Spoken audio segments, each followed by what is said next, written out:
I'm not saying these people are right, and I'm not saying that I'm right. I know I'm a fucking moron, you know?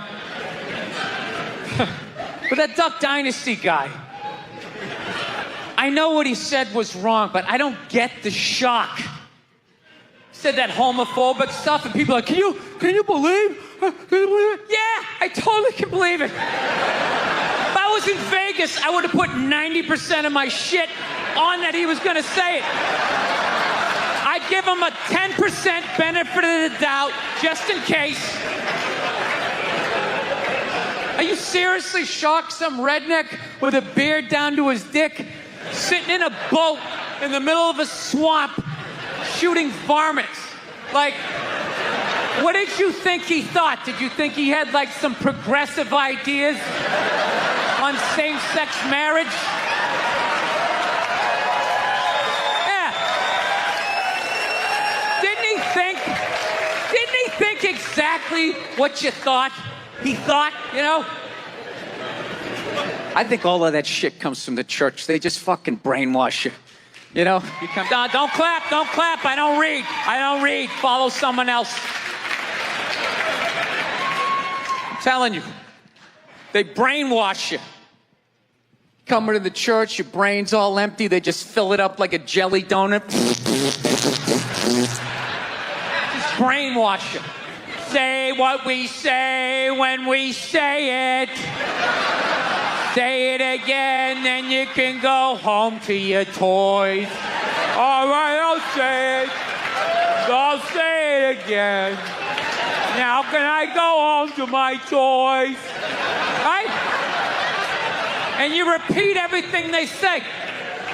The good, the bad, and the fucking horrific. They stick a star in your forehead. You're a big boy. The big people like me. You get on with your life. South, man, I had a real weird experience last time I came down here.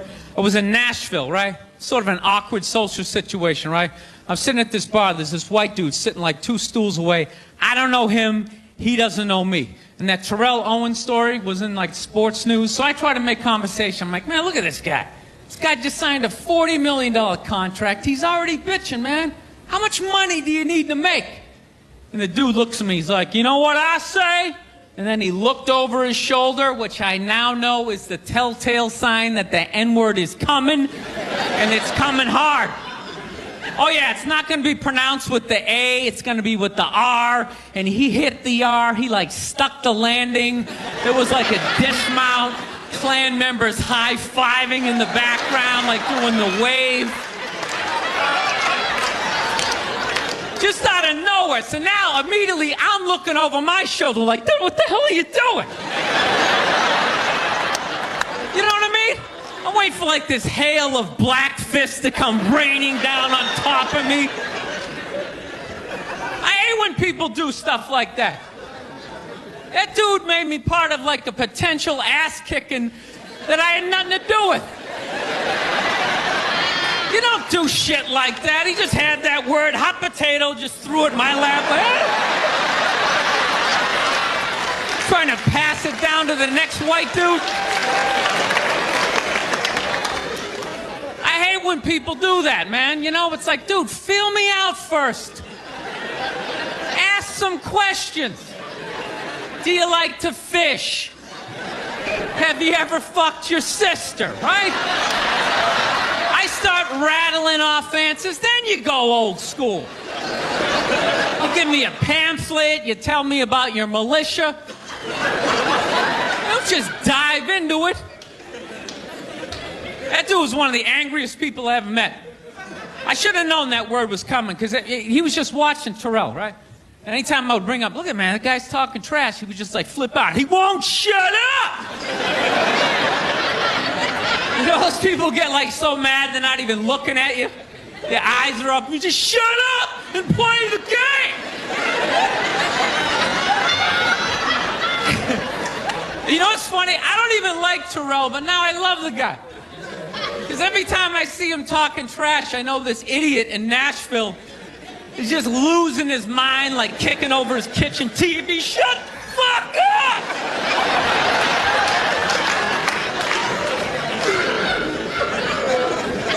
I like violence, man. I am. Not like when it happens to me or if I see it live. I like watching it on TV, you know? Watching people, you know, get attacked by animals. Just get blasted in the face or something, you know? Like, I'm a huge sports fan. You know, my favorite, like, moment of, like, the last year was in sports? That Detroit Piston, Indiana Pacer, bench clearing brawl. Wasn't that great? That was one of the greatest things I've ever seen. I was so confused when I watched ESPN that day. They were like, that was absolutely disgraceful. Basketball fans, it just must be. I'm sitting there looking like, I'm a basketball fan. I loved it. I thoroughly enjoyed watching out-of-shape civilians get the shit kicked out of them by professional athletes. It was fascinating. And I think as sports fans, we kind of had it coming, right? Because how many times you gone to a game, right? You got a little too drunk. You started screaming at some dude on the field who could clearly kick the shit out of you, right? If you saw him in the parking lot, you'd be like, hey, can you sign my stamp collection? I think you're awesome. You get in the game, you're all drunk. You're like, you suck, buddy! You're a piece of shit! And they're always calling him up. Come on up here! No, come on up here! Well, they came up there. They did, and they kicked the shit out of everybody. It was great. It was like a cartoon. You're like beating up whole rows of people at once, like... I loved every second. I love how Ron Artest punched the wrong guy. Wasn't that great? He taught that dude a valuable lesson in life. When shit goes down, you don't just stand there like you're watching a movie like, wow, it's coming right at me. Must be in 3D or something. That was a 5'6", 110-pound white dude had an angry 6'10" black dude running right at him. That had to have been in his top 3 nightmares all time. Right behind getting his dick cut off and being lit on fire. And he just stood there. He's like trying to explain himself. Well, I still have the liquid in my cup, so there's no way I could have...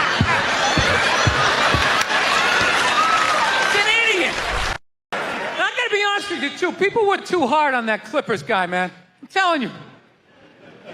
For an 80-year-old white guy, that wasn't that bad. All right? Dude, he didn't drop the N-word once. That's unbelievable for an 80-year-old white guy. The N-word should have been carpet bombed through that whole tape. He never said it once. And if you go back and listen to that tape, I'm telling you, go back and listen to it. Other than Instagram, he's pretty fucking liberal. He's like, you can hang out with them, you can have sex with them, just don't promote it on Instagram. It was the weirdest, most compartmentalized, like, racism I ever heard in my life. Something about Instagram, I didn't get it. Other than that, he was wide open. You can make a snowman with them, go to a water park, rub your bellies together. Just don't promote it on Instagram. Hey, what about Facebook? I don't give a fuck about Facebook. Keep it off of Instagram.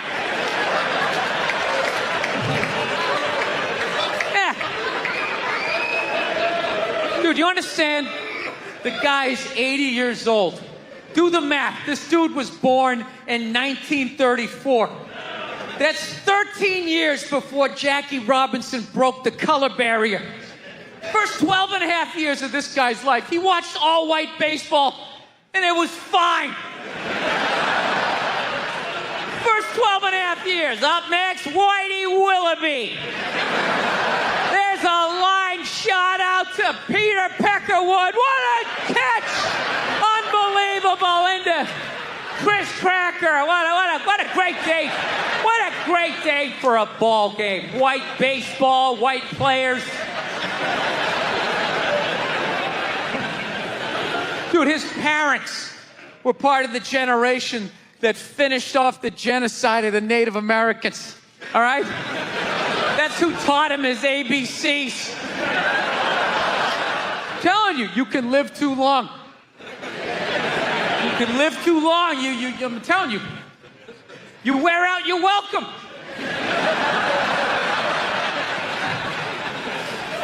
I swear to God, this fucking guy, I bet in the 1940s he was considered like a hippie. You know? Just walking around, hey, you can hang out with them.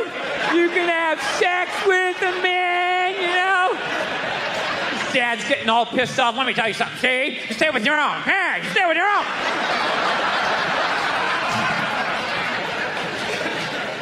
I live this fucking isolated life, man. I go on the road, I'm in green rooms, and I just fucking, you know, I'm just by myself all the time. You slowly go fucking crazy. I did a gig recently. I was in Ireland, and I was in the green room by myself, and I went to turn on the light. It was one of those pull switches, and it wound up around itself, looked like a little noose, and I immediately just thought, what if I just stuck my head in there and just turned the lights out, literally and figuratively. Was not thinking about killing myself at all the second I thought, oh, what if I just fucking did that? And then I looked in the mirror, I caught my eye, and we both laughed.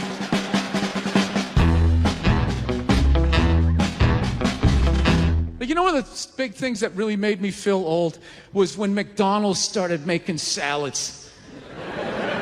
That literally ripped my heart out. I'm like, they're doing what? What? Now they have wraps, and they're doing all of this shit. You know what it was? Was out of shape people complained to them. That you're like, oh, you don't have any healthy options. It's like, dude, this is McDonald's. This shit is poison. Who the fuck comes here to get in shape? Whenever I get McDonald's, I have a whole plan. At my age, I'm 48 years old. I know what I'm going to order. I'm going to go in there. It's going to taste great. 20 minutes later, I'm going to want to kill myself. And then I'm going to go, I'm going to the gym tomorrow. I'm going to the gym tomorrow. And no matter how much I say that, I woke up the demon in me. I woke up the demon, and all that grease is just coursing through my veins. And no matter how much I want to go to the gym, there's going to be this other voice going, dude, get an Egg McMuffin. Go down there and get an Egg McMuffin. And I'm going to sit up like the Manchurian Candidate. Okay, we're going to McDonald's. Is my in-shape voice is in the back going, no, what are we doing? Go to the gym. I'm just gonna drive right down, right? I know what it is. But somehow, out of shape people somehow made them, they're the fucking blame. They had to have more healthy shit because they're the reason why everybody's fat. How come they have to do it? What about Ben and Jerry's? How come they don't have to put a little kale in their ice cream? Why is that? Think about the kinds of people that take a cruise. These aren't forward thinkers. These aren't seekers. They're not pivotal to our survival. You ever hear somebody coming back from a cruise? It's one of the worst stories you're ever going to hear. Because they don't do shit. They don't want to travel to another country, interact with the new culture, try to figure out the train system or the money. All they want to do is just sit on a fucking boat.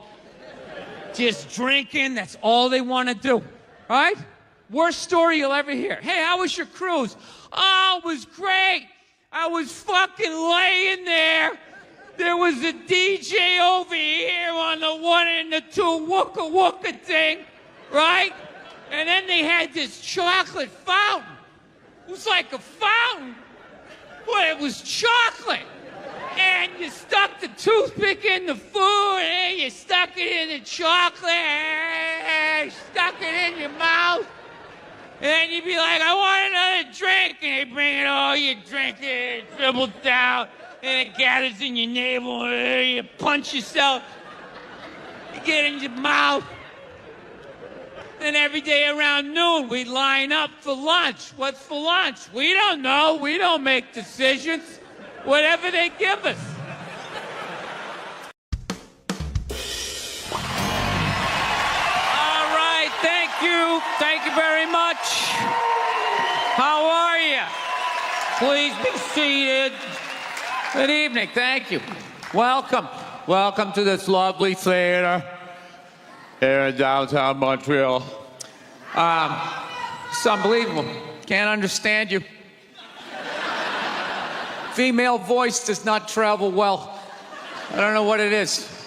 Up close or in a whisper can make your dick hard, but beyond 10 feet, it just sounds like a couple of birds fighting over a French fry or something, you know?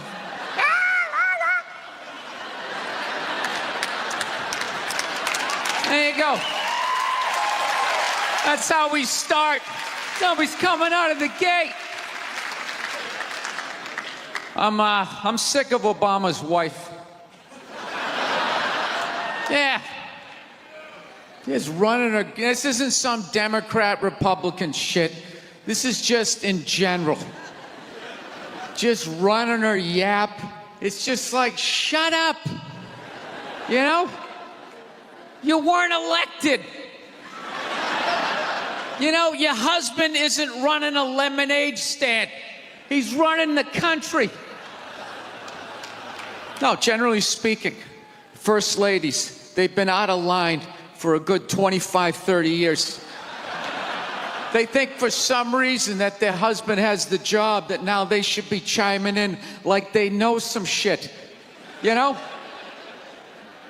Dude, if you had a leak at your house and you called the plumber, and the plumber comes in and he starts fixing it, what would you do if 5 seconds later his wife, who isn't a plumber, comes walking in? Well, I think we should route it over here. It's like, shut up. Just because you're fucking the plumber doesn't mean you understand plumbing. Okay? Now, this is all like my fears, because they're trying to tell us down south there that they're starting to gear up for Hillary Clinton to be running for president, saying I think that would be a good thing. Yeah, people clapping. What is that based on? Based on what? I don't get how she became a senator. That's shocking to you? She went from never holding political office to immediately being a senator. Why? Because she was fucking the president? Should Tom Brady's wife be the next quarterback of the Rams? Does he have some sort of magical powers? Like, you suck at sports? I couldn't throw it all, and then he fucked me, and I just picked up this ball, and I was just lacing it in there. It was incredible.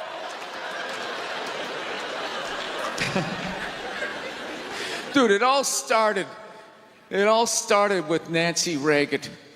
That's where it first went off the rails, you know? She came out with her little bird body, you know, just their big head. Just came walking out, say no to drugs, and people off your heroin, say no to that. She just walked back. Hillary had her stupid health care plan. Obama's wife's running her yap on 60 Minutes, you know? I got to give it up to the Bushes. They had their women in line. They did. Barbara never said shit. She smiled every once in a while. She threw something in there. George W.'s wife, I don't even know her name. Stu was in office for 8 years. I don't even know her fucking name. What's it, like Beth or Paige or something like that? He had her on lockdown. Going out there tonight, I'm giving a speech. And when I say something and they laugh, you're going to nod. You're going to smile, and you're going to nod that head.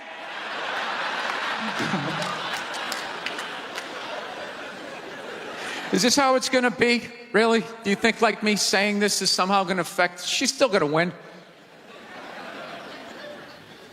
Listen, let me ask you this question. Do you think that a woman being president is going to affect anything? Do you? Oh, do you? What are they going to do? What are they going to do? What the fuck is she going to do? Do you know what the president makes? The president makes $400,000 a year. That's it. You're supposed to keep bankers in line that get like $100 million bonuses. I'll tell you, if you really want, nothing's going to change, okay? Black, white, dick, or clam. It doesn't make a bit of difference. Nothing is going to change until somebody's got the balls to start a group, go over the wall of one of these gated communities, and you start slitting some throats. And not just random throats, the right throats. You got to climb up a tree, be up there with your scope, knowing that in 11 fucking minutes your life is going to end, right? And take out many of those people as you can. Yeah. Other than that, it's just going to be a pair of tits saying the same shit to you. I'm staying in a hotel, everybody.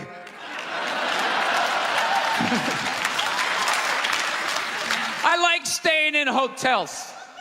They make me feel comfortable. I feel safe in a hotel. You know, you got the lobby. There's always somebody down there in case an axe murderer comes in. That's the first person that's going to get killed. You can hear their screaming when you're up in your room.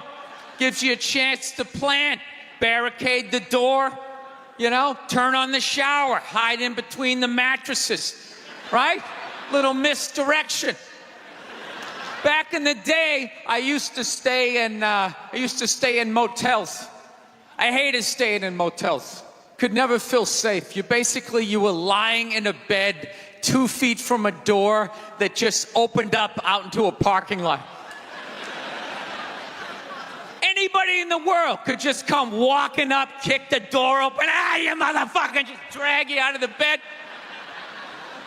And you're just lying in that bed, so not ready to have a fight to the death. Sitting there half naked, like nod. Meanwhile, there's some guy on the other side of the door with a chainsaw, like, you're lying there like, it's kind of early to be trimming the hedges. But when that dude comes through that door, you lie to yourself as a man that if something like that happened, dude, I'd just jump up, grab a lamp, let's fucking do this. You know what the reality is? Most people, the best you could do is maybe make a weird noise. Just be like, and that would be it. That would be it. That dude just come in.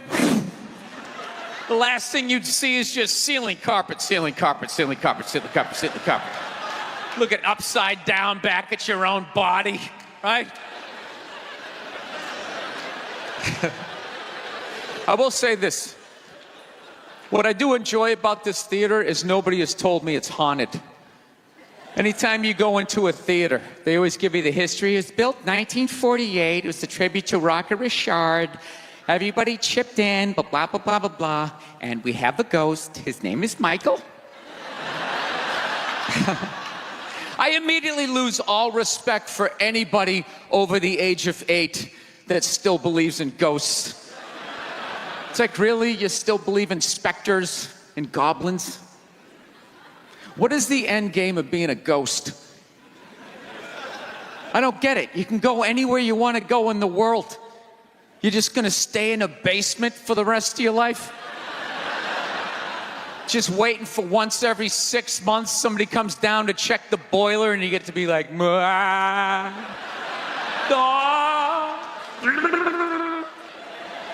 wouldn't you go somewhere?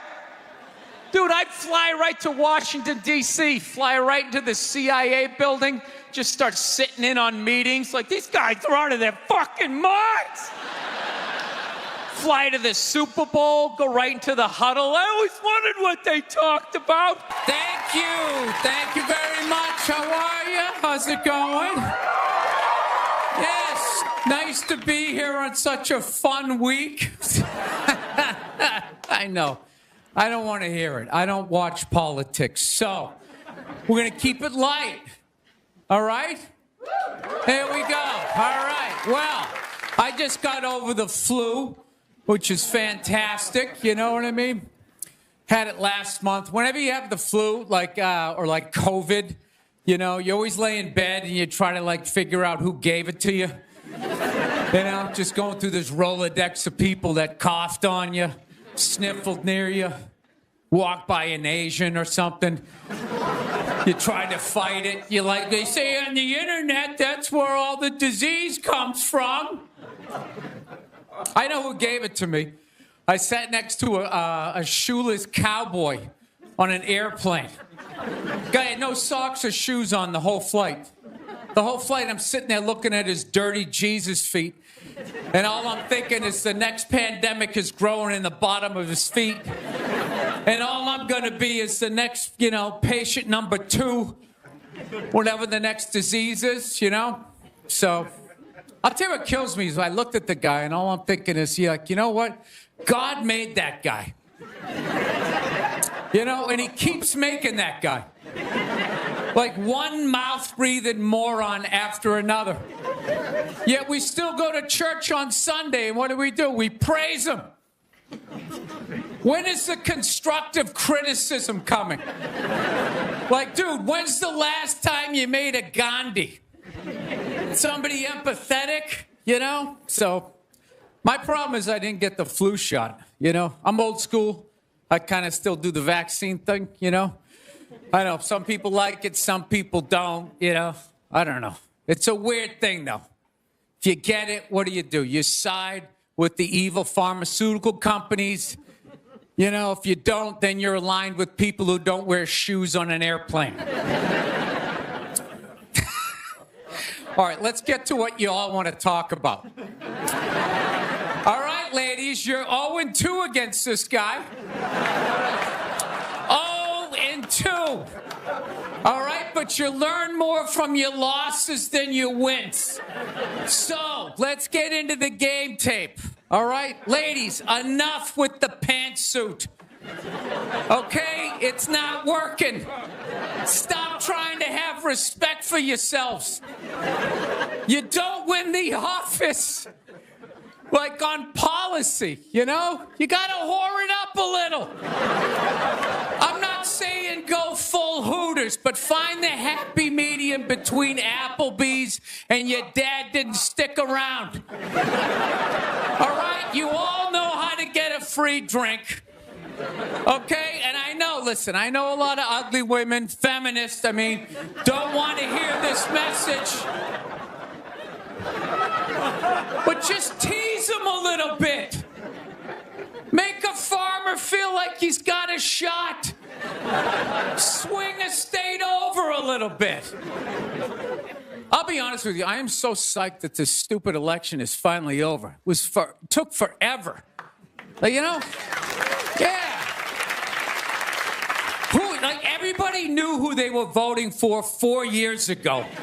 And then they just drag you through a year and a half of this stuff. Like, who was sitting there watching the debate, like, still not decided? Two of the most polar opposite people ever. It's like, all right, let's see. What does the orange bigot have to say? How about the real estate agent that speaks through her nose? Oh, there's a point. This is so difficult. It's like they overlap. I just can't make up my mind.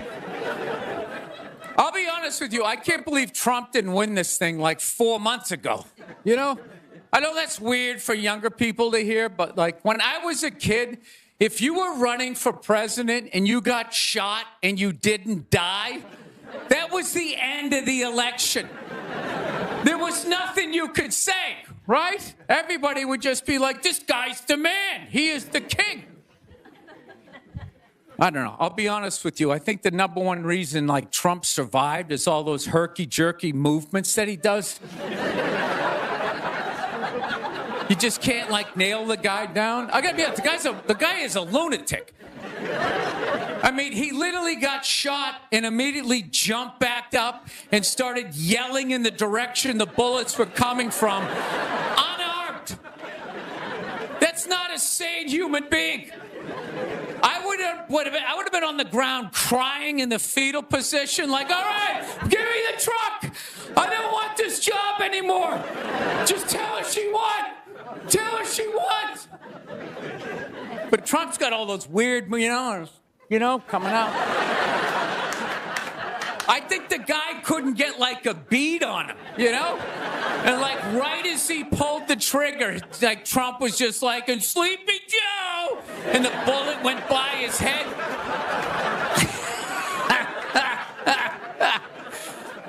My favorite part of the campaign, though, was when Trump went to McDonald's. Wasn't that amazing? That's the only time I've ever seen that guy truly happy. Like, he was glowing. When he got behind the counter, it was like he was behind stage at like Springsteen or something. He's like, oh my God, this is like where they make the French fries. And he was sticking a couple of extra in one. He goes, hey, whoever gets this one's gonna be excited. It's like, oh my God, was that empathy? Of the people, Donald?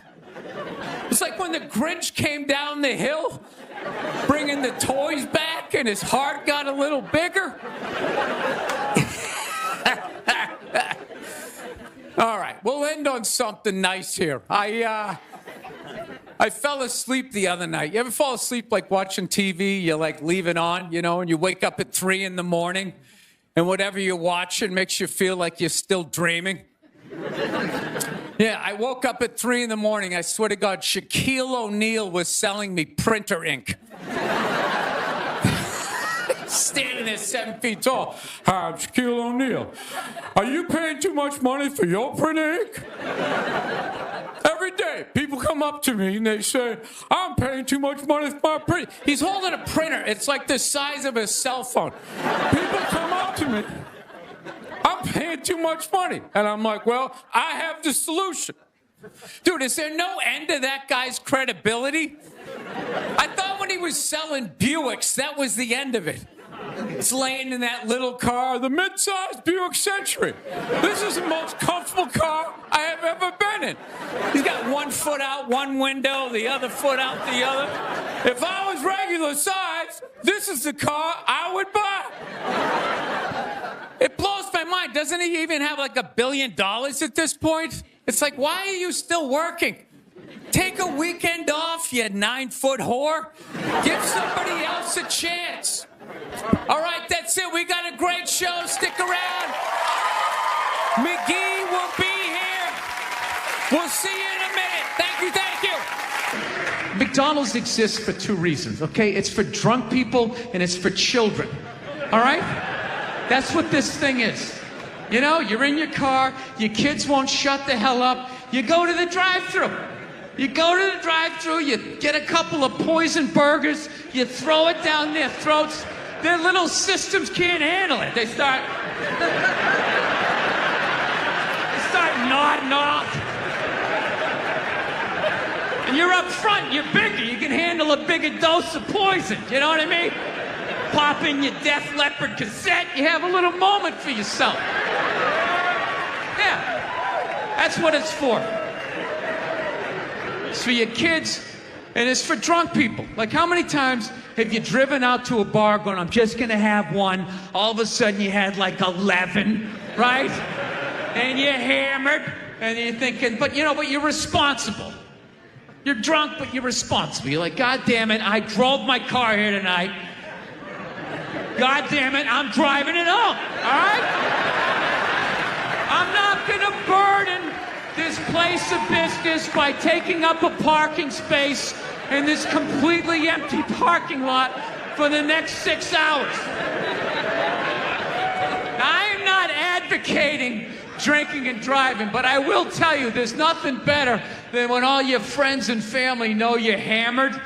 There's nothing better than that walk to the car. It's incredible. Women are screaming, people tearing at your clothes. You feel like you're in the Beatles. Oh my God, no! Stop! And you're like, no autographs! I'm sorry, I have to go! I'll be back! Get him off me! I saw a woman a couple months back, professional soccer player, right? She goes on to ESPN or one of these sports channels, and she starts bitching, going like, I don't understand, how come female athletes don't make as much as male professional athletes? right? And all of these men had to sit there and act like they didn't know what the answer was. They had to sit there like dumbfounded, like, oh, I don't know. Why is that? That is a conundrum. I have no idea. Literally, I'm sitting at home screaming at the TV because you don't sell any fucking tickets!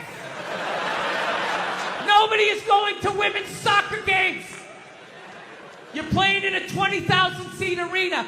1,500 people show up. That's not a good night. The promoter lost his fucking ass on that gig.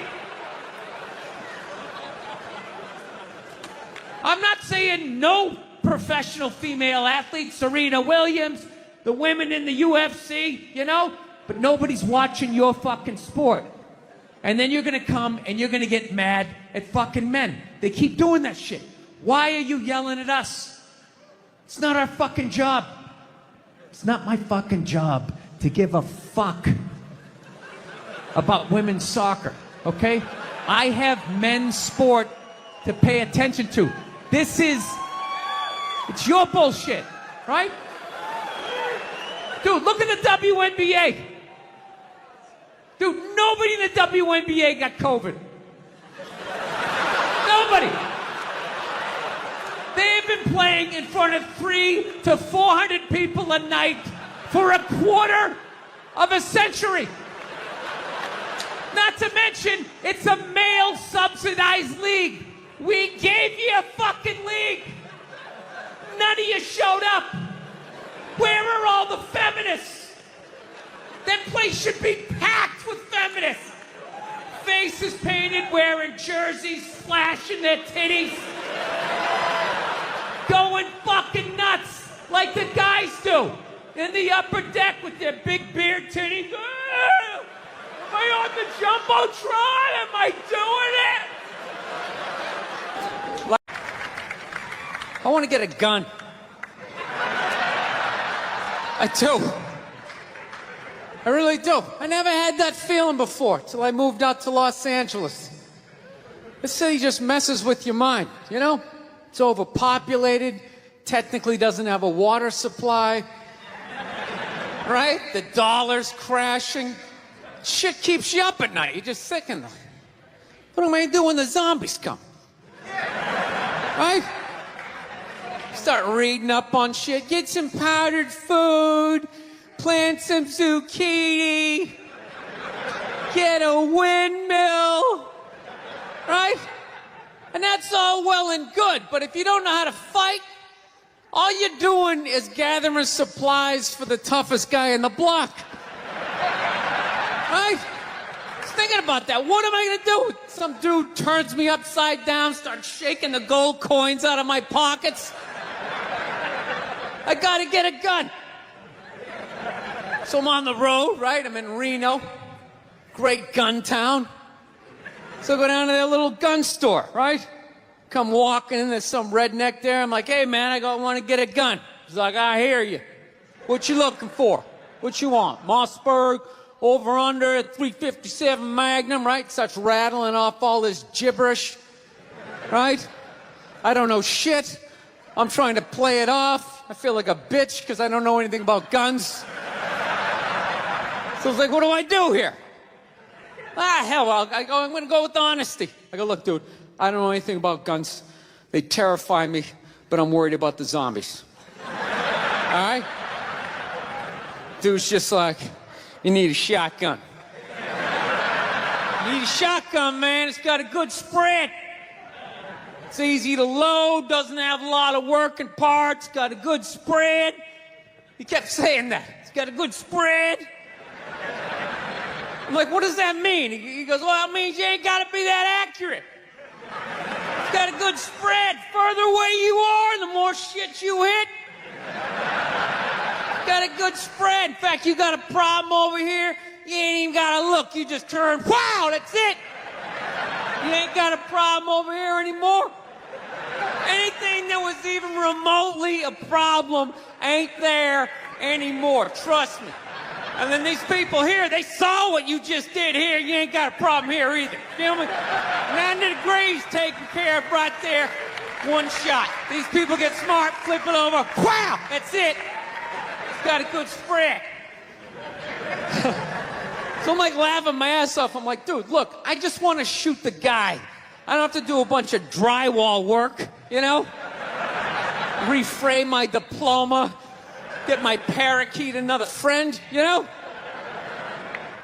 I just want to shoot the guy. So I'm like, how about one of these pistols? So he does like that classic, like that redneck trailing off thing, like, you want a pistol? Go ahead, get a pistol.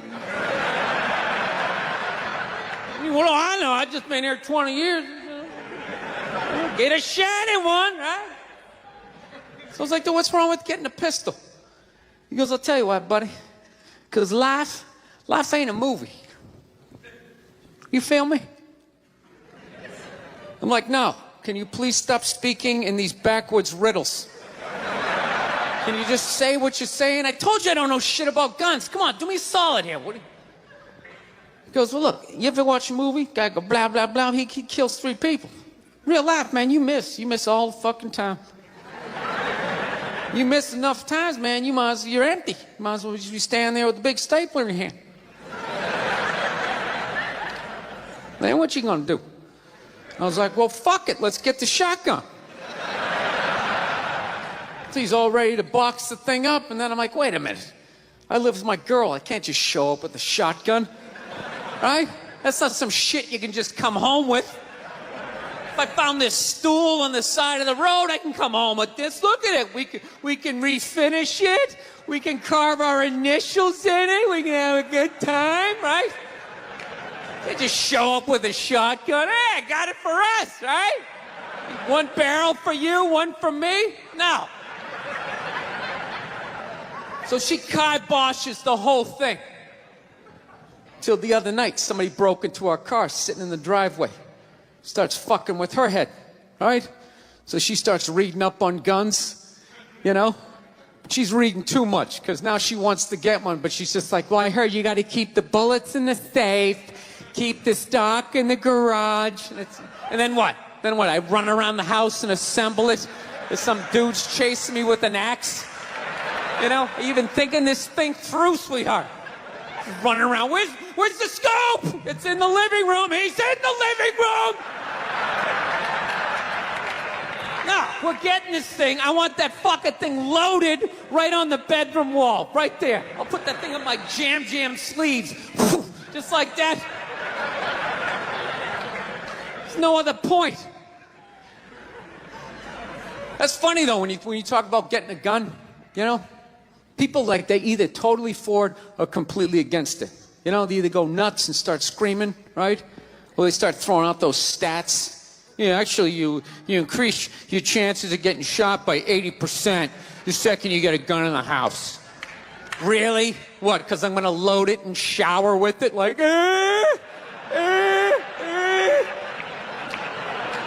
The fuck? I know it's dangerous. You get a pool in your backyard, you immediately increase your odds of drowning in your backyard, right?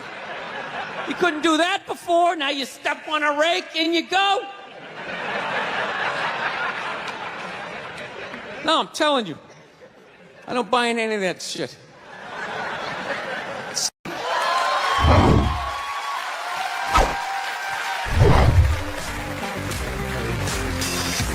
All right, thank you. Thank you very much. I here from Los Angeles. I live in Hollywood. There's a ton of plastic surgery out there. You know, a lot of people getting like facelifts. I don't know if you guys have those up here. You know, those awful ones where people start to look like, you know, little Filipino, you know.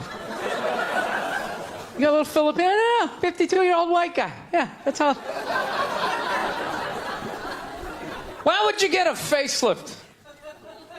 Can't you look at other facelifts and realize they haven't worked all the bugs out yet? People, if you're thinking about getting a facelift, just do yourself a favor. Just wait it out. Let them practice on other people's faces. You know, didn't we learn anything with hair plugs? Hair plugs don't look half bad now.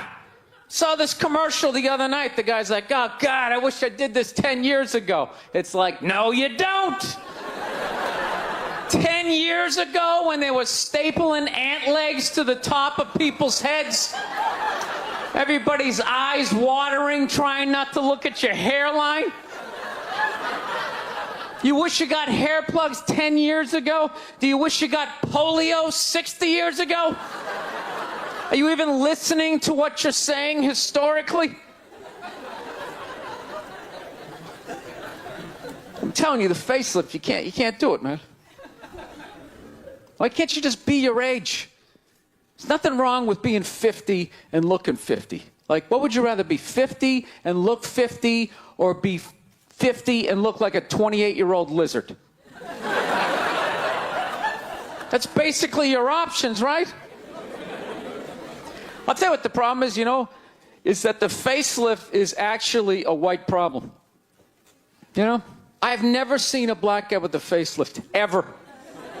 Other than, like, the Jacksons, but they're all out of their minds, right?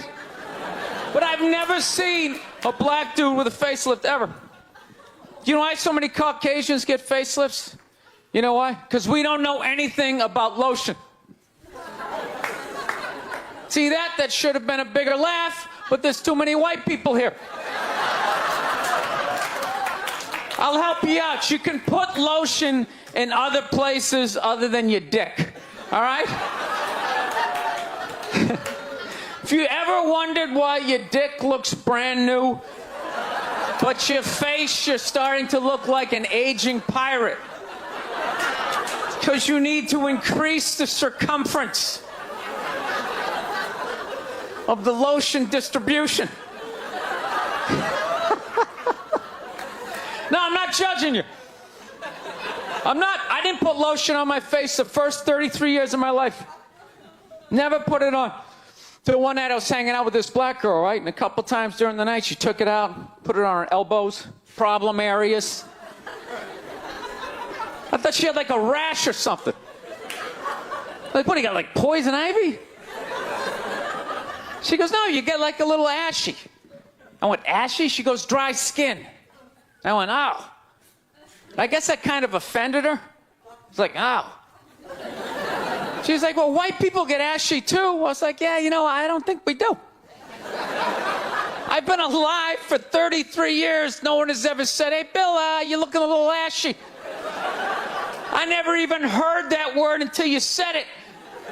She's like, you're an idiot. Stick out your arm. So I stick out my arm. She just goes, it's like pastry flakes flying off. Track marks. She's like, you see that? That's ashy. What's up? All right. Thought I just got itchy in the winter. See, that's why you gotta hang out with everybody. Right there. Oh, there's too much. Seriously. There's too much information in the world. And every group of people misses just a little bit. Like, white people totally miss the lotion seminar. I don't know where we were on that one. We missed that shit the way black people missed the whole register your weapons summit, right? Just never got, really? You're gonna groan that? I'm the only guy who's seen 17 rappers get busted for that shit? Every time I see it, it just blows my mind. It's like, what, do you just want to make an album over the phone? Why would you do that? Is that like the new auto-tune? No, it breaks my heart. Every time I see it, I just think, God, if he just had one white friend. One white friend in his entourage. The dude would have been standing there all dried out, itching like, dude, is that thing registered? Dude, are you serious? That's like 3 to 5 mandatory. Get that the fuck out of there. So, thank you.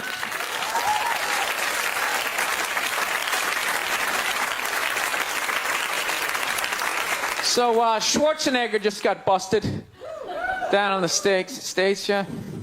That poor bastard, huh? Jesus Christ, another great man. Another great man brought down by another gold-digging whore. No? You don't think so? You don't think that was a great man? Really?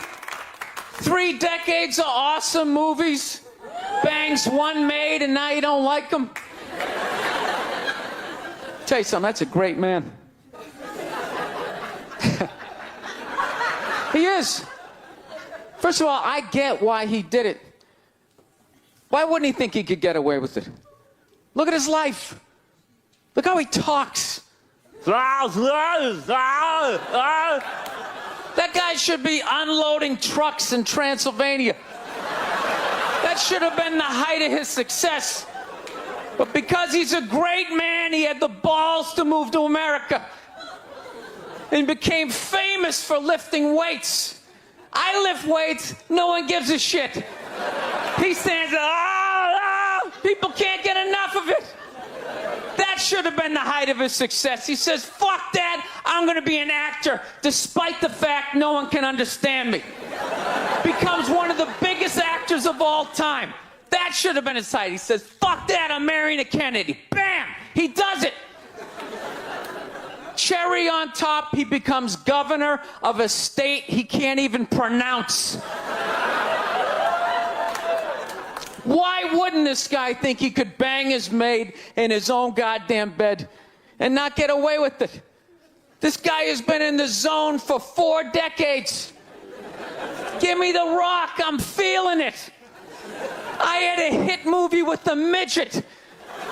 This is a layup. I don't even need a condom. You guys are great. Thank you very much. Thank you.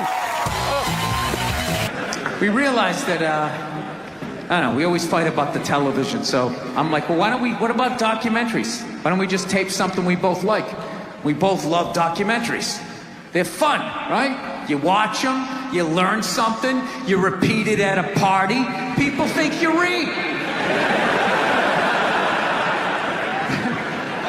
So I tape, first one I tape is on Elvis Presley.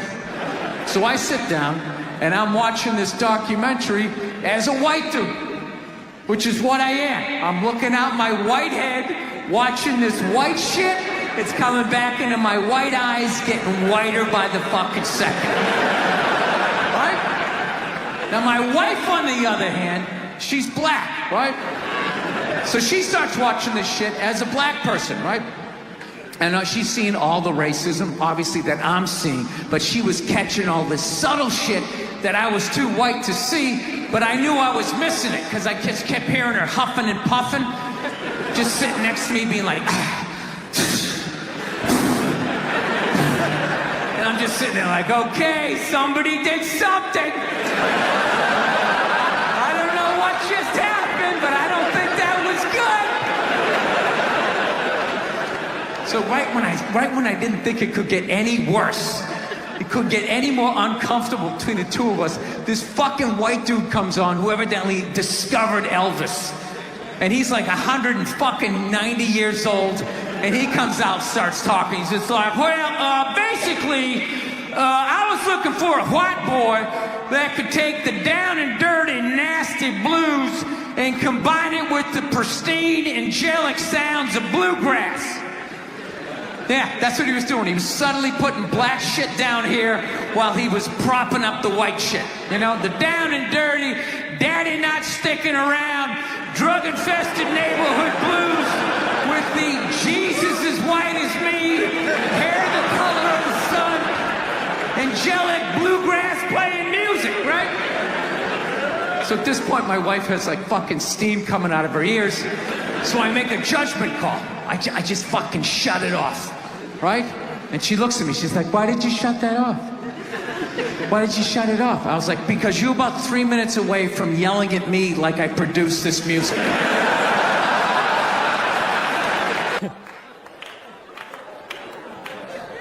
Actually, I got a couple of friends of African persuasion, and I gotta get rid of them, man. I gotta admit to you. I'm finding I'm spending too much money on clothes hanging out with them. Because I gotta like fucking try to keep up with their wardrobe. It's like every time they go out, they got all brand new shit on. All brand new shit. So when I show up, with my white version of Brand New, which is, I basically, I ironed the shit, right? I ironed it, right? It's new. They just start trashing me. I can't keep up with them, man. They got like fucking 58 pairs of sneakers. Ever notice that shit? Like every color fucking Timberland? And I don't give a shit what fucked up color their shirt is. They got a pair of shoes to match it and a hat.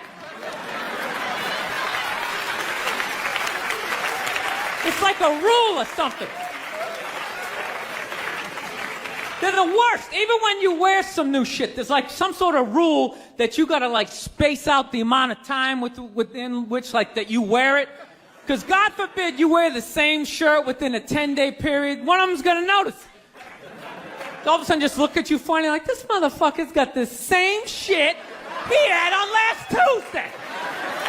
And then the whole car's like, oh shit! Then everybody just starts making fun of your fucking clothes. First they do the math, like what was that, 5 days ago? 5 days, this motherfucker got 5 shirts! He got 5 shirts! And they start breaking it down. Yo, his first shirt be saying Monday, next shirt be saying Tuesday. Yo, on the weekend, he ain't be wearing no shirts.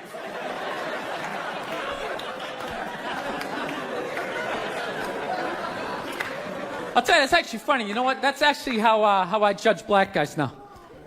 When I first came to the city, like, all black people scared me. No, I was like the typical white dude from like the suburbs, you know what I mean? Had no frame of reference, you know? So my only frame of reference with black people was like, remember those early 90s gangster rap videos?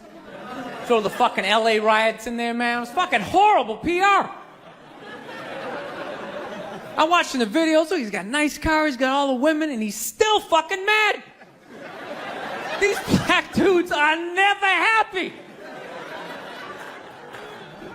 But after 10 years of living in the city, this is how I narrow it down. Whether a black dude scares me or not. Black dudes with dirty sneakers scare the fucking shit out of me. No. I figured out in my head, because I know from hanging out with them, that's the last shit that they're gonna let go. The immediate shit that they have on. So I think, if his sneakers are fucked up, that means his life is fucked up. Every time he leaves his building, the whole neighborhood, oh, shit! Everyone starts making fun of him. He's on the train in a bad mood. I kind of have this howdy-doody, kind of mug-me kind of face. I'm not saying something's gonna happen, I'm just saying, I'm paying attention. So I've been seeing this girl recently, this black girl, right? She lives up in Harlem, gone out like 3-4 times, First time we hung out in like the Village area in New York, which is sort of like a racially mixed area. So shit was cool, you know what I mean? Second time we hung out was more like Midtown, Then the third time, she called me at like 3:30 in the morning, and she wanted me to come up to her apartment, right? So it's 3:30 in the morning, she lives in Harlem, I look how I look, so it's a fucking situation.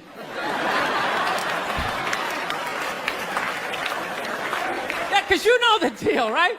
Basically, a white dude feels comfortable up to about like 98th, 99th Street, you know what I'm saying? The second the streets start getting into like triple digits, like 100, 101st Street, start getting like a little asthma, like, fuck, we're starting to get a little high up here.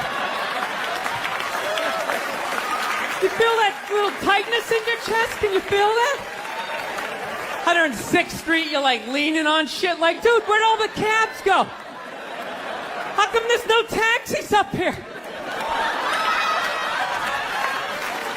Dude, what's a bodega? I don't know what that is. Let's get the fuck out of here. So I'm praying to God she's going to tell me to take the subway, get off at like 105th Street, 103rd, which is like the first stop in Harlem where I can still look over my shoulder and see like all the white people like disappearing over the horizon, But she goes, no, man, you want to get on the Uptown 2-3 train, you want to get off at 125th Street. I'm like, God, fuck, 125th Street. Jesus Christ, that's like right in the middle of everything. I'm going to be surrounded on all 4 sides. I can't fucking do this.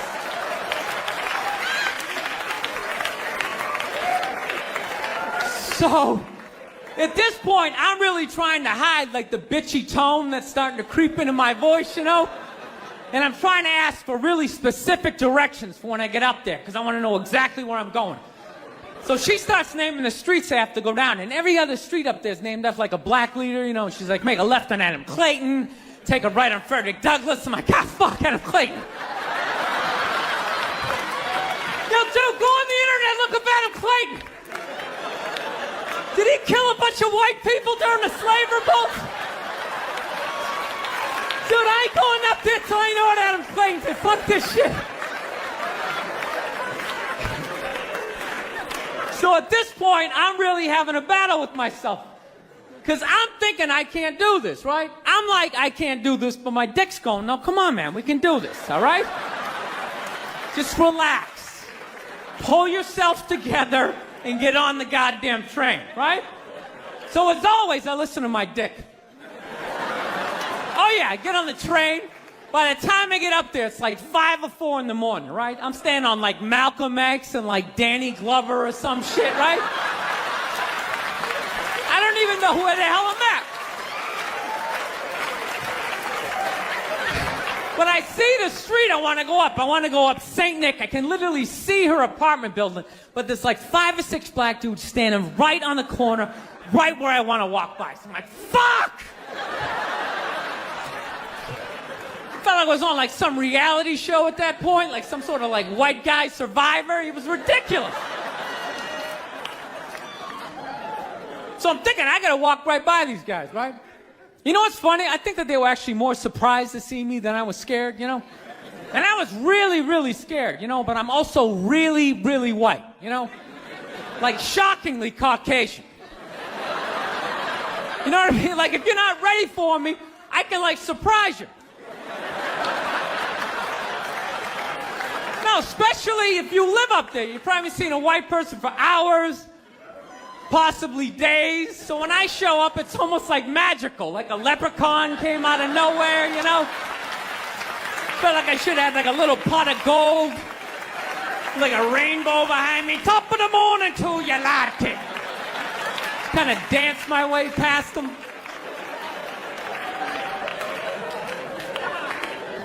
But it's been going all right, you know? Once I get in her apartment, I'm fine, you know? I relax, sit down, you know, watch a hip-hop countdown. Pretend like I know the groups, you know what I mean? It's just getting there that's a fucking pain in the ass. But, you know, I don't get mad at it, because I figure, you know, black dudes got to go through the same shit, though, right? When you go out to the suburbs, go fuck a white girl, right? Just that same awful feeling of just leaving your people behind, you know, just less and less of you as you're fucking driving out there. Probably start off lean and you're all fucking cool. 20 minutes in, you're driving like 10 and 2, the radio's up. Like, dude, I don't like this shit. I don't like this shit at all. There's too much grass, I don't see any rims. This is fucked up. None of the windows are tinted. I can clearly see white people in every car. This is fucked up. Listen, you guys were awesome. Thank you so much for coming out. South, man, I had a real weird experience last time I came down here. I was in Nashville, right? Sort of an awkward social situation, right? I'm sitting at this bar. There's this white dude sitting like 2 stools away. I don't know him. He doesn't know me. And that's... One time she was watching this show. It was like a poor excuse for The View. And they started talking about domestic violence, right? For the 9 millionth time this year, they're talking about domestic violence. Just in case, you know, you didn't get the memo. You know, evidently, you know, just some people didn't get it. It's not okay to slam your wife's head into the cupboard drawers because she didn't dry the can opener off properly, you know? It's gonna fucking rust, right? How do you not know not to do that shit? Do they really have to keep talking about it? Who it's like wife beaters watching for, oh, fuck, ah! Now I get it. Upset daisy, sweetheart. Here we go. There you go. Oh. So at the end of the hour, they come to the logical conclusion. They're like, there is no reason to hit a woman. There is no reason to hit a woman. And I was just like, really? I could give you like 17 right off the top of my head. You could wake me from a drunken stupor, I could still give you like 9. Dude, there's plenty of reasons to hit a woman. You just don't do it. But to sit there and suggest that there's no reason. Dude, the level of ego behind that statement. What are you, levitating above the rest of us? You're never annoying? Women, how many times have you thought about slapping your fucking guy in the head this week? Every day. There you go. Every day. You didn't do it, right?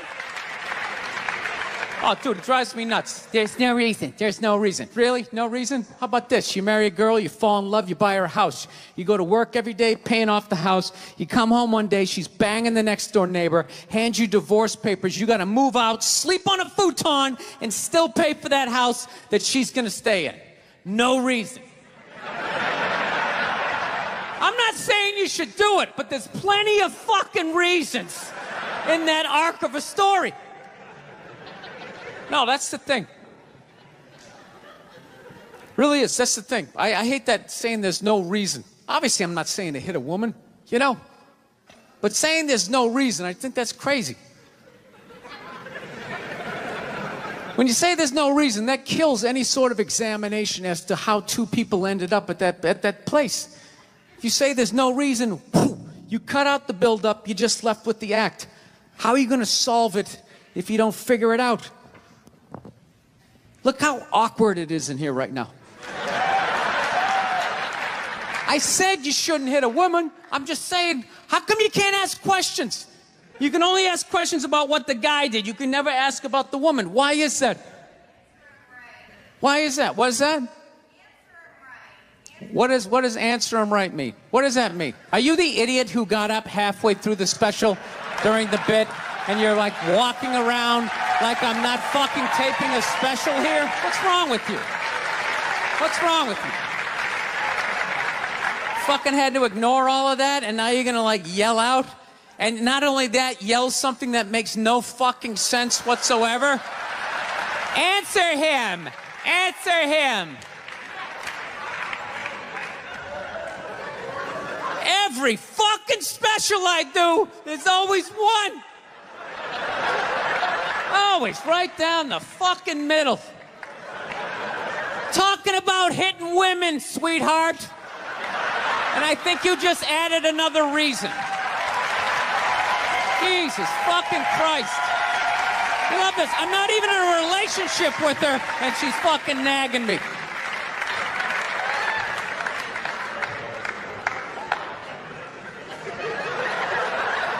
Fucking unbelievable.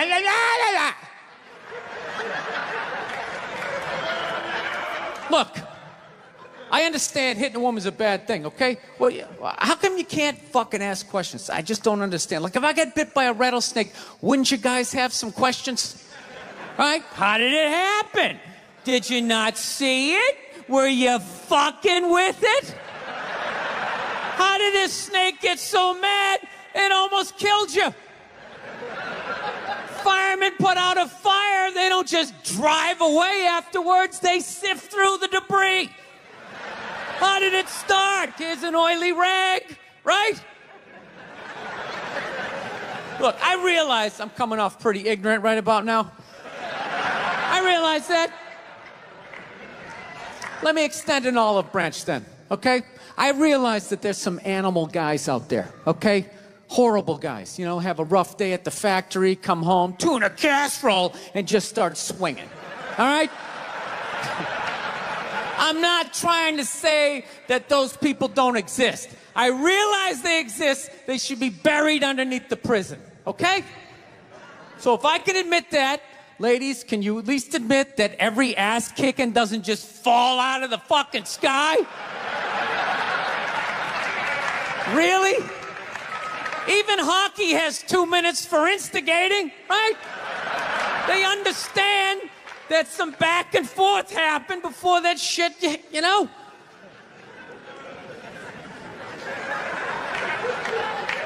You know what it is? It's every case is handled like that Rihanna one, where they just say, the guy's a piece of shit, fuck this guy, blah, blah, blah, send him to jail, and then they never ask anything about that. You know, I'm not saying he should have done it, but I'm just saying. I'm just saying. Dude, in your heart of hearts, what do you think was going down before that happened? You think she was just sitting there going, oh my God, Baskin Robbins, you want to get some ice cream? And he fucking...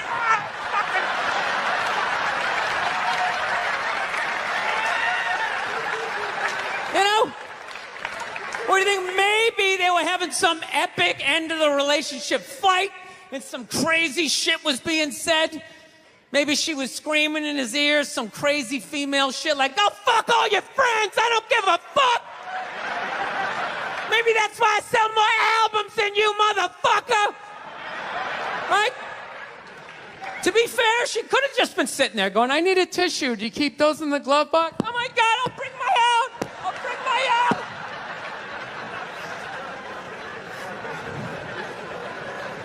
Now, fuck that, because you know what it is? They never address how women argue, which I think is a core of a lot of that shit. You know? And I got to tell you something, man. Like, I never knew how women argued. But after 20 years of losing every significant battle in a relationship, I finally figured out how they argued. And I'm going to tell you something. I'm starting to turn this franchise around. I have begun a winning tradition.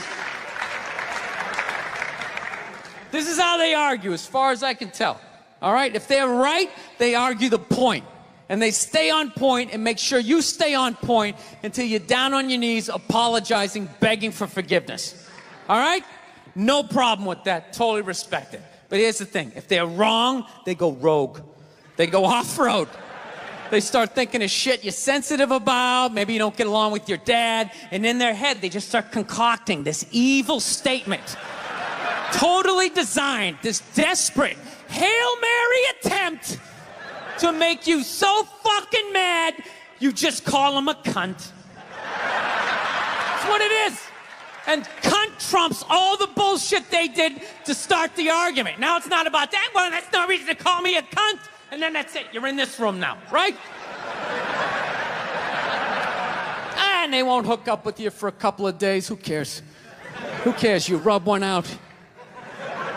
Rub one out like a man. It's the champagne of victory. Life can pass you by. It happens. You know, you just keep living and living and living. You know what it is? I think you got like 25, 30 years to absorb as much as you can. And then that's it. That's all you know. Because right around then, you get married. And it's over. Right? You have a couple of kids. You're sucked in the bubble. You don't have time to pay attention to what's going on in the world. You're just stuck with these kids. It's shitting all over the place. Don't be a serial killer. Don't touch that. You're just stuck in that. You have 3, 4 kids. That is a 25-year sentence. Trying to get them all through college. And society just keeps fucking going. You get the last one through college, you step back out of the bubble, just... You don't know what happened. You're not even paying attention. You go back to your old record collection. Right?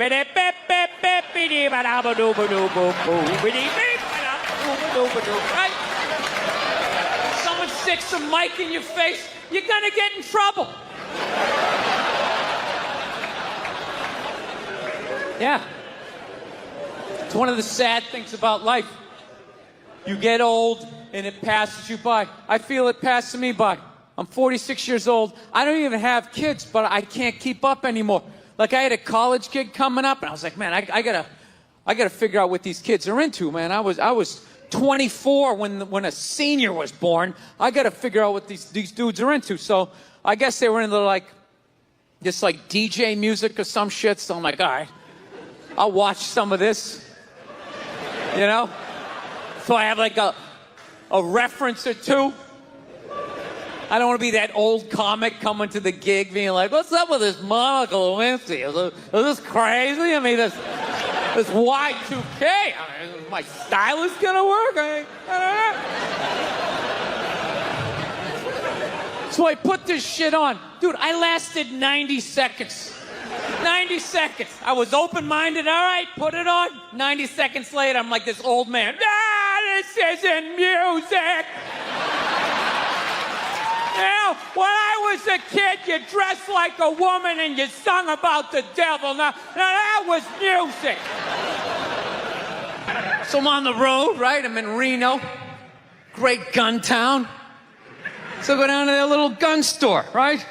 Come walking in, there's some redneck there. I'm like, hey, man, I want to get a gun. He's like, I hear you. What you looking for? What you want? Mossberg, over under, 357 Magnum, right? Starts rattling off all this gibberish, right? I don't know shit. I'm trying to play it off. I feel like a bitch because I don't know anything about guns. So I was like, what do I do here? Hell, I'm going to go with honesty. I go, look, dude, I don't know anything about guns. They terrify me, but I'm worried about the zombies. All right? Dude's just like, you need a shotgun. You need a shotgun, man. It's got a good spread. It's easy to load, doesn't have a lot of working parts, got a good spread. He kept saying that. It's got a good spread. I'm like, what does that mean? He goes, well, it means you ain't got to be that accurate. It's got a good spread. Further away you are, the more shit you hit. Got a good spread. In fact, you got a problem over here, you ain't even got to look. You just turn, wow, that's it. You ain't got a problem over here anymore. Anything that was even remotely a problem ain't there anymore. Trust me. And then these people here, they saw what you just did here. You ain't got a problem here either. Feel me? 90 degrees taken care of right there. One shot. These people get smart, flip it over. Wow, that's it. It's got a good spread. Look, if you're being a dick, apologize. But other than that, yeah, go fuck yourself. Yeah. Everybody getting in trouble. Like a bunch of children. I was doing a gig in Dallas, and some waitress wrote on a piece of chalkboard. She goes, we like our beer the way we like our violence. Domestic. All right? Yeah, I gotta tell you something. That's a great fucking joke. There is zero fat on that. You need every word of that joke. You take one word out, it doesn't work. It's a perfect joke. So whatever, nobody gives a shit. One person comes in, they don't like it. They ask the manager to take it down. He's just like, hey, that's our sense of humor here. Have a beer, go fuck yourself. That's what we're doing. So she takes a picture of it, she puts it up on Facebook, and all of a sudden people start complaining, and they fired the manager and the waitress because of that. Yeah. I don't understand. What do they think's gonna happen if somebody reads that joke? You're some guy who would never hit a woman, Would never hit a woman. You can't hit women. You can't. You honestly cannot. You ever see how they fall? They fall like toddlers, It's like they never fell in their life. They never put their hands out. It's horrific to watch. You can't hit them, right? So what are you telling me? You're telling me someone who never hit a woman is gonna come walking in, read that joke, just be like, wait a minute.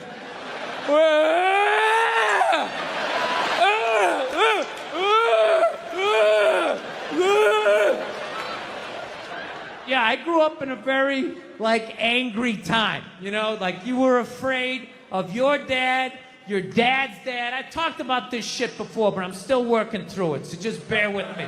You just were fucking, yeah, I love seeing kids nowadays loving their dad. Dad, what's Dad? We want to go play, Dad? Let's go ride bikes, Dad! Yeah, when I was a kid, I was like, Dad, fuck, Dad, fuck! Run! Open a window! Mom, what did you see in that? Fucking lunatic, right? It was absolute fucking lunacy. And not just my house. I love my parents, but it was just the time. Like everybody was fucking crazy. You were afraid, and people could put their hands on you, and other people's dads could hit you, and then you come home, oh, what the fuck did you do? I'll fucking hit you first, I'm just nuts. Teachers would grab you, dig their nails into your fucking neck. She'd come home. Well, she wouldn't have done that unless something fucking happened, right? It was all of that shit. Yeah, me and my siblings, we all beat the shit out of each other, you know? And then we all teased the dog, and the dog bit all of us, and we never got rid of the dog. One time the dog bit me in the face. I was fucking with it. It was eating it. I was like, and it just latched onto my face and was like that. My dad had to stitch me up and everything. We still didn't get rid of the dog, you know? He's a good dog. He had a moment. Jesus Christ. Well, Jesus Christ, you shouldn't have put your goddamn face down there near the fucking dog there, right? No, I took mushrooms back in February for the first time ever. You know?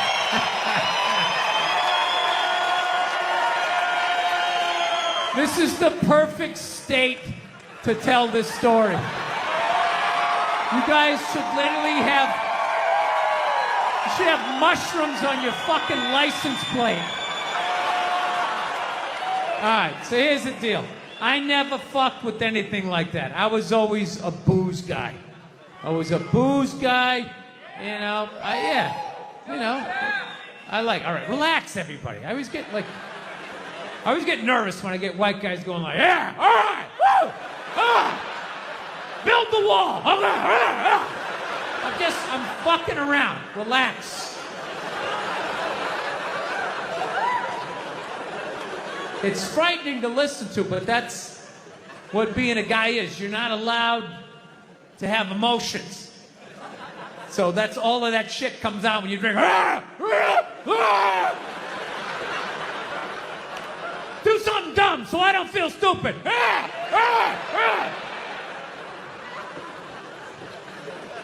So, yeah, I was always like a booze guy, so like I never fucked with like psychedelics or whatever. So I figured, it was just one of those deals. I was out in the desert, man, and I was like, all right, I got somebody watching my kids, everything's fine. I'm in my 50s. I gotta do it now or I'm never gonna do it, right? So this person, who may or may not have been my opening act tonight, goes, all right, man.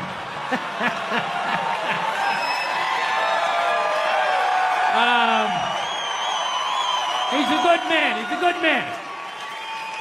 He says to me, he goes, all right. He goes, okay, just take like, it's always just like, all right. So, like, how fucked up do you want to get, all right? And there's always like a square, and it's like, okay, don't eat the whole square. Just like bite one corner, lick the other one, and then rub the other one and let it absorb in your face or whatever. So I'm like, all right. He goes, how far into it do you want to go? I go, I just want to trip a little bit, nothing fucking crazy. So he goes, fine. So I ate just a little bit. So I get a little nauseous or whatever. At first it feels like I ate some weed, but then all of a sudden, like I notice shit that's not alive, looks like it's breathing, right? Like the refrigerator looked like it just did a lap around the house. It's kind of... Nothing threatening, It's just like, it needed it, TV started getting bigger. It's looking like it's gonna fall on me, all right? And I was doing fine. I was like, I know that TV's not getting bigger. And if it is, I don't give a shit. Go ahead. Spill that pixelation all over me. I don't give a fuck. I know I'm tripping. I'm having fun. I'm giggling. I'm laughing at shit. I'm putting things together, right? And everything is fucking great. And all of a sudden, about an hour in, all of a sudden, this profound sense of loneliness and not feeling loved just washed over me. Yeah, and I was just like, I fucking knew it. People in the stands, I mean, that's just like what's entertainment for me now, I like that Jimmy the Greek moment that happens in sports, Like once every 4 or 5 years, that like some 50, 55-year-old white dude tries to explain why black people are kicking the shit out of white people in practically every major sport, you know? And it always goes down the same way, right? There's always like 3 white dudes, and the one white dude in the middle, he's always like the guy with like the theory. You know, he's always, you know, it seems these African-American athletes, they seem to have this quick twitch muscle fiber. You know, there's a slow twitch, and there's this quick twitch. And the second the dude says that, like, the other 2 white dudes start, like, sliding out of frame. Like, okay, this guy's getting fired, and I'm not going to be part of this highlight. Nice knowing you, Ned. Keep that seat warm, right? And the dude in the middle, he's just, like, hell-bent on getting fired. You know, he starts, like, bringing up slavery. And evidently, they were breeding the strongest man with the strongest woman and that quick twitch. And literally 20 minutes later, that dude's on TV. He's, like, fired, right? He's crying. His family's standing there. He's got, like, a box of shit from his desk with, like, an Emmy sticking out. He's like, I don't know what I said. I was just talking about the quick twitch and the slow twitch. And I wasn't just trying to make a point. No, I love that. I love seeing people mess up their careers like that. It's just funny to me. Plus, I gotta admit, as a white dude, on some level, I have to believe in that theory, because it's like, are white dudes that bad at basketball? I can't even watch the NBA anymore, man. It's like every highlight, the white dude's like that, the black dude has like his nuts in his face. Fucking ah! I'm just sitting at home like, for the love of God, tackle the guy. Jesus Christ, get out of the way. Do you ever get tired of those 2 nuts flying over your head? You know you're gonna be on SportsCenter. Just get out of the way. Dude, I'm telling you, there's gotta be something to that theory. I saw this show one time on runaway slaves. It was one of the most amazing programs I've ever seen in my life. Dude, when you ran away as a slave, you just didn't run to the end of the driveway and be like, fuck that job. Just start walking down the street. Dude, you had to, like, run through whole states. There's dogs chasing you, you're hurdling shit, you're swimming. Those were the first fucking triathletes. And there was nobody helping them out. There was no dude on the side of the road like, come on, man, 2 more states, you're in Ohio. Suck it up, you're looking good, looking good. Yeah, dude, you were on your own. Is it any wonder? 250, 300 years of that shit, and then I'm gonna D you up in gym class? It ain't happening. I come from hundreds of years of alcoholics. I got like half a liver, you know what I mean? It's just...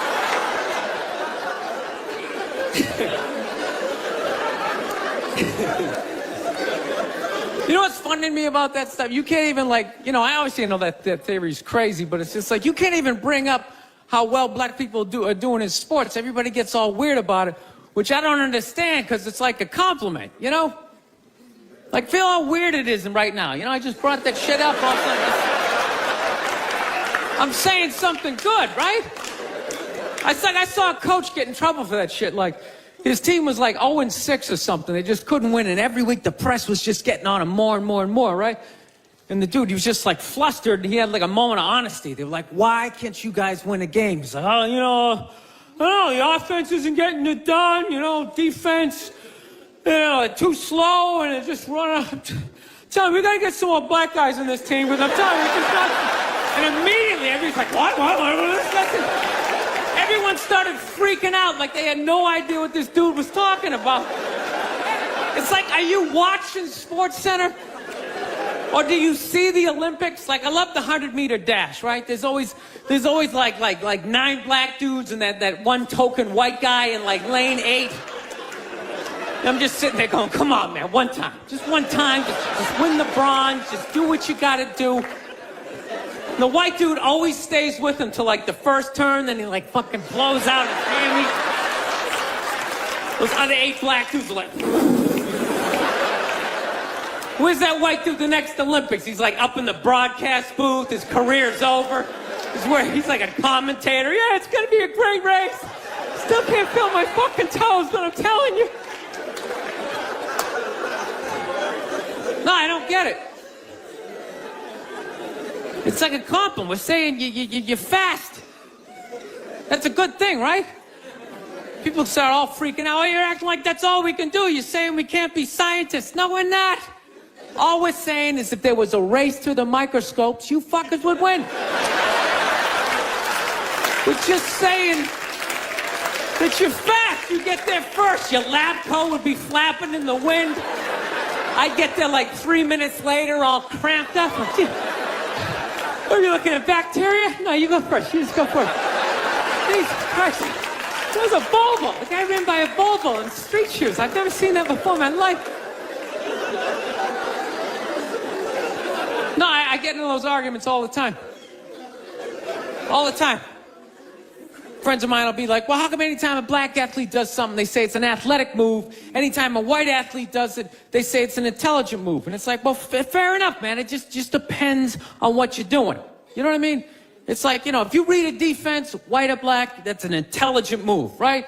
But if you take off from the foul line, jump over 9 other dudes, and throw the shit down, those other 9 guys aren't standing there like, fuck, why didn't I think of that shit? Here I am dribbling around, guys. I think that's some superhero shit. She had like a cape flapping in the wind with a big S on your chest.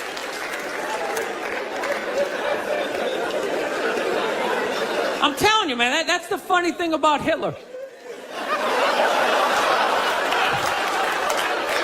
Just let me finish. Let me work my way. Let me work my way through this idea. No, that's my favorite sports clip is that Jesse Owens shit. I just love it because their whole angle was fucked up. He made Hitler leave in like the 3rd quarter, right? He's putting down his number 1 finger, just fucking walking out of the stadium. Jesus Christ. Their whole thing was like, we are going to create a superior race. It's like, dude, I think we accidentally already did that. Now we send a select group of people to the gym every day for a couple hundred years. It's paying dividends. They're fucking dunking on us every day. Dude, how quiet was that limo ride home with Hitler? You know what I'm saying? You know he was talking crazy shit when they were on the way there. They were all amped up. We are going to dominate, Sieg Heil, just going off. That whole ride home, they're just sitting there all quiet. You're sitting next to an even angrier than usual Adolf Hitler, trying to make some sort of small talk, like, it is one nice day, isn't it? You know, nice food. You know why so many Caucasians need facelifts? Because we don't know about lotion.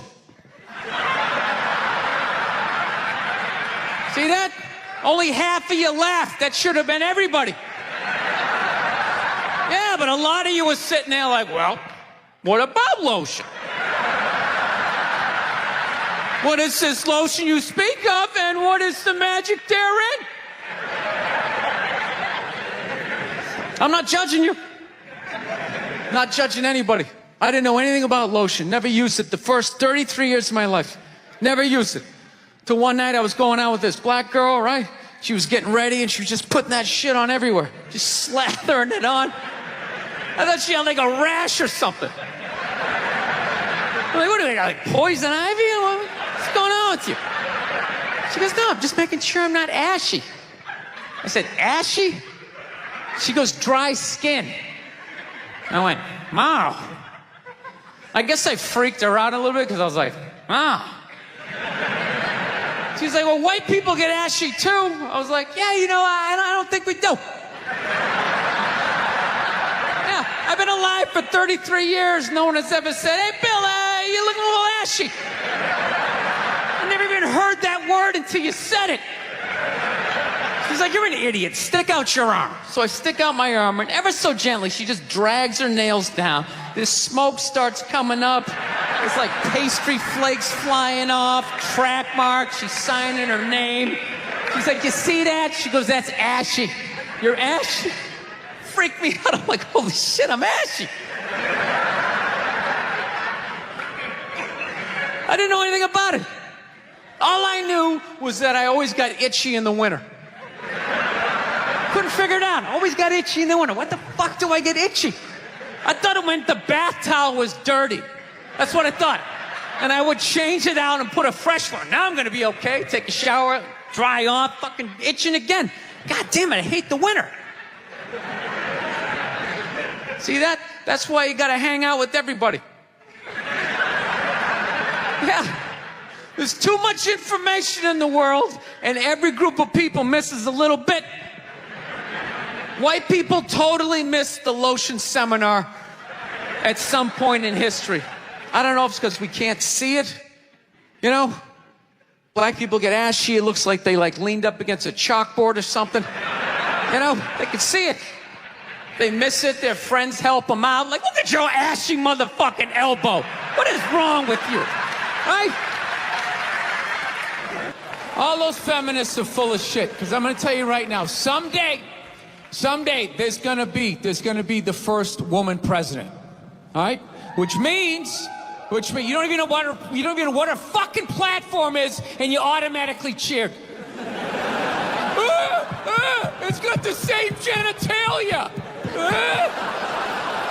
Fucking, I'm telling you, they're not smart people. Feminists, they're not as smart as they're coming off. I'm telling you. Someday, there's gonna be... By the way, this is gonna be my last show ever, by the time this fucking thing comes out. Someday, there's gonna be the first female president, which means there's gonna be the first male first lady. Right? And you wait, you fucking wait. The first time that dude opens his mouth about some political shit, you watch all these feminists. They're all gonna be, you shut the fuck up! You shut the fuck up! It is her time now. It is her time. She was elected, not you.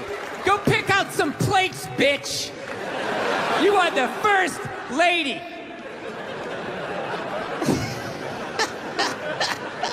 He's gonna get treated like Tom Arnold when he was with Roseanne. Secret Service name will be like Appendix or Doesn't Matter. Not worthy of protecting. Just entered the Oval Office. Not worthy of protecting.